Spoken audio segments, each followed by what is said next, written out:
mondiale. Le dispositif jusque-là à l'œuvre mérite d'être renforcé pour éviter la propagation de ce virus dans notre pays.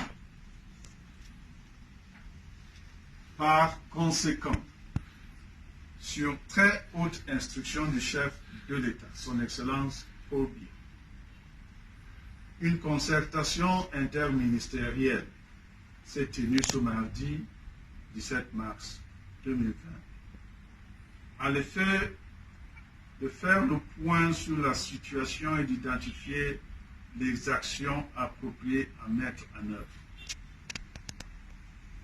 Au terme de cette rencontre, le président de la République a instruit les mesures suivantes.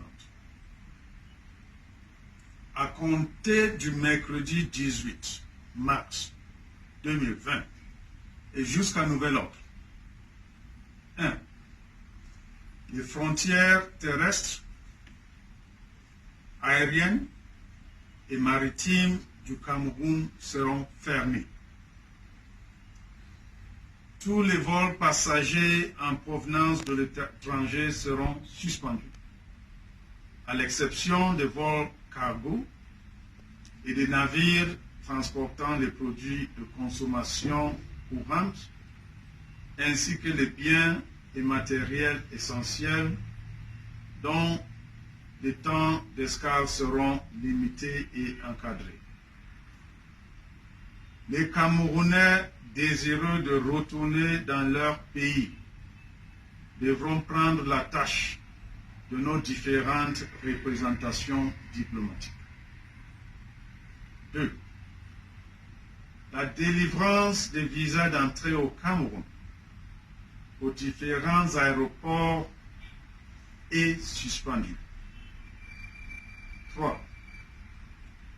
Tous les établissements publics et privés de formation relevant des différents ordres d'enseignement, de la maternelle au supérieur, y compris les centres de formation professionnelle et les grandes écoles, seront fermés. 4. Les rassemblements de plus de 50 personnes sont interdits sur toute l'étendue du territoire national. 5.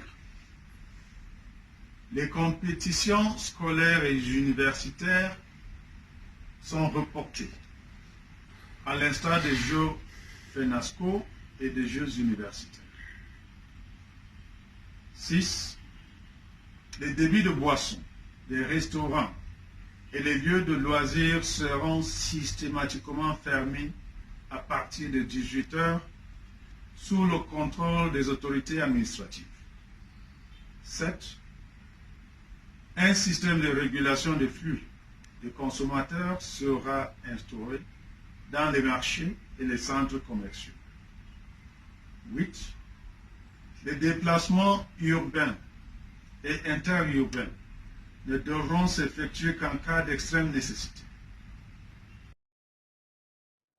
Pause. Oh non! Oh my god, je vais faire comment? En tout cas, affaire à...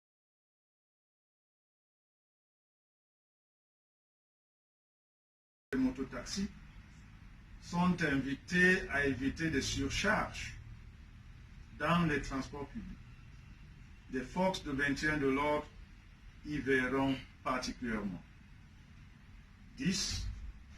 Les formations sanitaires privées, les hôtels et autres lieux d'hébergement, les véhicules ainsi que les équipements spécifiques nécessaires à la mise en œuvre du plan de riposte contre la pandémie du Covid-19 au Cameroun pourront être réquisitionnés en tant que de besoin à la diligence des autorités compétentes. 11. Les administrations publiques devront privilégier les moyens de communication électronique et les outils numériques pour les réunions susceptibles de regrouper plus de 10 personnes. 12. les missions à l'étranger des membres du gouvernement et des agents du secteur public et parapublic sont suspendues. 13. Les populations sont invitées à observer strictement les mesures d'hygiène recommandées par l'Organisation mondiale de la santé, à savoir notamment se laver régulièrement les mains au savon, éviter des contacts rapprochés tels que se serrer les mains ou s'embrasser, se couvrir la bouche pour éternuer. Il s'agit de mesures certes difficiles, mais nécessaires pour garantir la protection de tous et de chacun et limiter la propagation de cette pandémie. En cas de nécessité, les populations sont invitées à appeler le numéro vert 1510 mis en place pour la mobilisation des équipes de secours. Le gouvernement invite les populations à ne pas céder à la panique, mais à faire preuve de discipline, de solidarité et de sens de responsabilité au moment où le monde entier traverse des moments difficiles. Je vous remercie.